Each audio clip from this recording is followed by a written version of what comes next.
we can start with, how connected do you feel to your indigenous heritage? Very much so. I'm registered with the Brothertown tribe, and I enjoy everything that is American Indian. Do you face stereotypes in your day-to-day life? If so, what are they? I don't, because at my point in life right now, my skin is lighter and my hair is not almost black anymore. So most people do not recognize me as Native American. It is interesting because actual Native Americans recognize me as Native American. They can see it right away. So I do not face any stereotype. So in that same vein, because of that, did you face stereotypes before when you did appear more? No. No. All right. What do you feel most proud of in regards to your heritage? The Native American people have been here for a really long time, and we have a very long past that goes into the 1600s, and we had a famous chief who did a peace treaty, and I just feel, I don't know, I've always felt really proud of being Native American. Just like in general, being part of that? Yes. Are there parts of your heritage that you're ashamed of? No, none at all. Well, that's pretty cool. What do you want people to take away from this interview?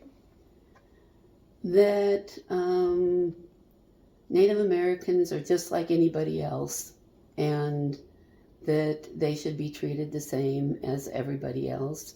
It doesn't matter if the men have long hair or they wear Native American clothing or whatever, that we should be accepted the same as everybody else. I like that.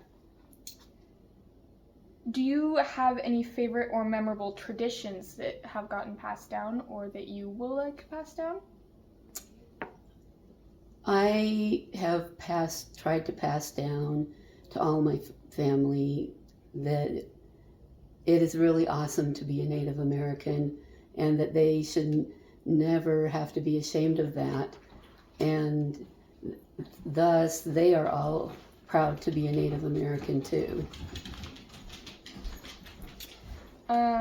Do you remember any traditional stories you've learned?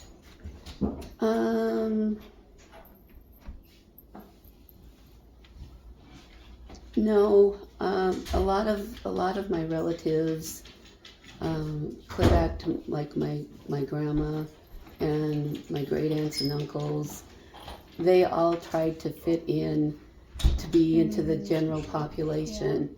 Yeah. And so they, my grandma probably could have told me a lot of things, but she never did, because where they lived and where my dad was raised in Minnesota, the Indians were really thought badly of, because some of them were not very nice. And so they just always tried to fit into the general norm of people instead of keeping with their Native American lives. There has been a lot that's kind of been lost because of things like that. Have you experienced any tangible anti-Native sentiment?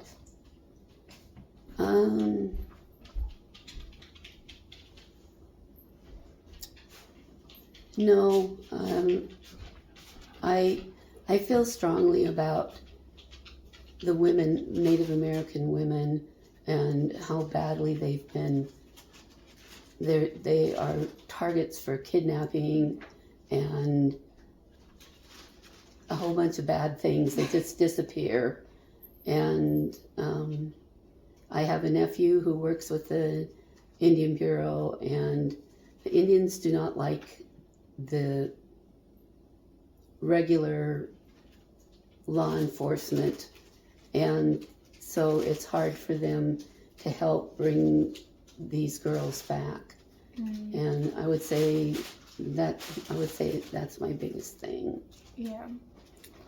So that is all the like specific questions that we had. Do you have anything that you want to kind of just explain and put out into the world based off of your story or stories from like your ancestry or your past? I don't know a lot about my ancestry past. I know that my dad and his siblings were registered with the Mohican tribe, and so I am Mohican also. I am actually 4 different types of Indian, American Indian, and like I said, I'm really proud to be part Native American. It fills a big part of my life, and a lot of people like Native American stuff, so they just get it because they like it. I pick out things to decorate my home that mean something special to me, and I don't like. I don't know how to say this without being. It's not the stuff the white people make to sell to Indians because they just like to sell the stuff. I like the handmade pottery. So you look for the stuff that is like native made? Yes. Jewelry and moccasins and pottery and stuff like that. I like to surround myself with things that are actual Native American and make me feel good.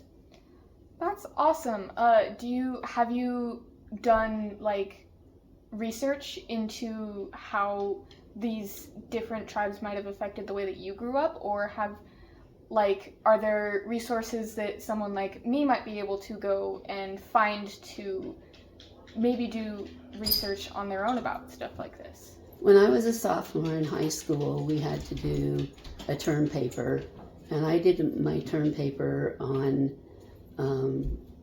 one of our tribes, and I looked and back then you had to use encyclopedias. Yes. You didn't have all the things that can give you information now.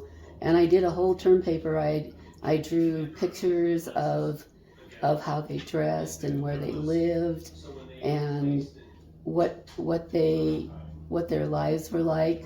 One of our tribes was very guilty of cannibalism. Oh. And after I did my term paper, my classmates would go, "Ooh, stay away from me. I don't want to be cannibalized." But that report meant a lot to me because I got to delve deeply into the tribe that I was doing the paper on. Yeah, that's really cool. I also had we were supposed to write a letter from the perspective of a Native American. That was also my sophomore year. So that's really cool that those projects are similar in that way. Yeah, that is cool. I think that's probably about all we have. Okay, thank you for asking me about those things. Thank you for asking and willing to do this interview and all this for this project for us. Okay, you're very welcome.